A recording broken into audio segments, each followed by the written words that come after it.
ಕ್ಷಣ ಕ್ಷಣಕ್ಕೂ ಹೆಚ್ಚಾಗ್ತಾ ಇದೆ ಭವಾನಿ ರೇವಣ್ಣಗೆ ಕಾನೂನು ಕಂಟಕ. ನಿನ್ನೆ ಎಸ್ಐಟಿ ಅಧಿಕಾರಿಗಳ ವಿಚಾರಣೆಗೆ ಸಿಗಬೇಕಾಗಿತ್ತು ಭವಾನಿ ರೇವಣ್ಣ, ಆದರೆ ವಿಚಾರಣೆಗೆ ಸಿಗ್ಲಿಲ್ಲ. ಎಸ್ಐಟಿ ಅಧಿಕಾರಿಗಳು ಕಾದು ಕಾದು ವಾಪಸ್ ಹೋಗಿದ್ದಾರೆ. ಈಗ ಎಸ್ಐಟಿ ಅಧಿಕಾರಿಗಳು ಹಾಗಾದ್ರೆ ಅರೆಸ್ಟ್ ಮಾಡ್ತಾರಾ? ಭವಾನಿ ರೇವಣ್ಣ ವಿರುದ್ಧ ಅರೆಸ್ಟ್ ವಾರೆಂಟ್ ಹಾಗಾದ್ರೆ ಜಾರಿಯಾಗುತ್ತಾ? ಸೆಕ್ಷನ್ 41A ಅಡಿ ಭವಾನಿ ರೇವಣ್ಣಗೆ ಎಸ್ಐಟಿ ಅಧಿಕಾರಿಗಳು ನೋಟಿಸ್ ನೀಡಿದ್ರು. ಪ್ರಜ್ವಲ್ಗೂ ಅದೇ ಸೆಕ್ಷನ್ ನಡಿ ನೋಟಿಸ್ ಅನ್ನ ಎಸ್ಐಟಿ ಅಧಿಕಾರಿಗಳು ಜಾರಿ ಮಾಡಿದ್ರು. ಪ್ರಜ್ವಲ್ ವಿಚಾರಣೆಗೆ ಹಾಜರಾಗಿರ್ಲಿಲ್ವಲ್ಲ, ಅದರ ಹಿನ್ನೆಲೆಯಲ್ಲಿ ಅರೆಸ್ಟ್ ವಾರೆಂಟ್ ಕೂಡ ಇಶ್ಯೂ ಮಾಡಲಾಗಿತ್ತು. ಈಗ ಭವಾನಿ ರೇವಣ್ಣಗೂ ಕೂಡ ಅರೆಸ್ಟ್ ವಾರೆಂಟ್ ಜಾರಿ ಮಾಡುವಂತ ಸಾಧ್ಯತೆಗಳಿದೆ. ನಿನ್ನೆಯಿಂದ ಭವಾನಿ ರೇವಣ್ಣಗಾಗಿ ಎಸ್ಐಟಿ ಅಧಿಕಾರಿಗಳು ಹುಡುಕಾಟವನ್ನ ನಡೆಸುತ್ತಿದ್ದಾರೆ. 3 ಜಿಲ್ಲೆಗಳಲ್ಲಿ 4 ತಂಡಗಳಿಂದ ಸತತವಾಗಿ ಹುಡುಕಾಟ ಮುಂದುವರೆದಿದೆ. ಬೆಂಗಳೂರು, ಮೈಸೂರು, ಹಾಸನ 3 ಜಿಲ್ಲೆಯಲ್ಲೂ ಕೂಡ ತಲಾಶ್ ಮಾಡ್ತಿದ್ದಾರೆ.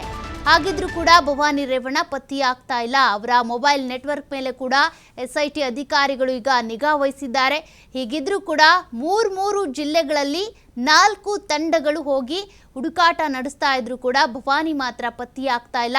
ಭವಾನಿ ರೇವಣ್ಣಗೋಸ್ಕರ ಎಸ್ಐಟಿ ಅಧಿಕಾರಿಗಳು ಈಗ ಅವರ ಮೊಬೈಲ್ ನೆಟ್ವರ್ಕ್ ಮೇಲೆ ಕೂಡ ನಿಗಾ ವಹಿಸಿದ್ದಾರೆ. ಮೊಬೈಲನ್ನು ಕೂಡ ಟ್ರ್ಯಾಕ್ ಮಾಡ್ತಾ ಇದ್ದಾರೆ ಟೆಕ್ನಿಕಲ್ ಟೀಮ್ನಿಂದ.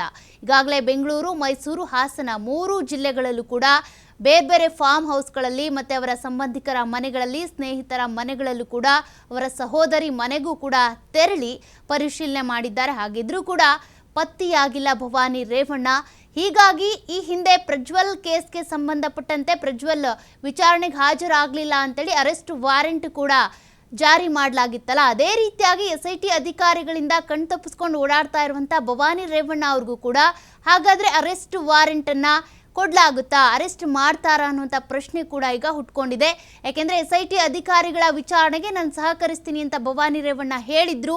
ನಿನ್ನೆ ತನಿಖೆಗೆ ನಾನು ಹಾಜರಾಗ್ತೀನಿ ಅಂತ ಕೂಡ ಹೇಳಿದ್ರು. ಆದರೆ 7 ತಾಸುಗಳವರೆಗೂ ಕೂಡ ಎಸ್ಐಟಿ ಅಧಿಕಾರಿಗಳು ಹೊಳೆನರಸೀಪುರದ ಭವಾನಿ ರೇವಣ್ಣ ಅವರ ನಿವಾಸದ ಎದುರುಗಡೆ ಕಾದ್ರು. ನಿವಾಸದ ಗೇಟ್ನನ್ನು ಕೂಡ ಅವರು ತೆಗೆದು ಒಳಗೋಗಿ ನೋಡಿದ್ರು. ಎಷ್ಟೇ ವೆಯ್ಟ್ ಮಾಡಿದ್ರು ಕೂಡ, ಸುತ್ತಮುತ್ತ ಹುಡುಕಾಡಿದ್ರು ಕೂಡ ಭವಾನಿ ರೇವಣ್ಣ ಪತ್ತೆಯಾಗಲಿಲ್ಲ.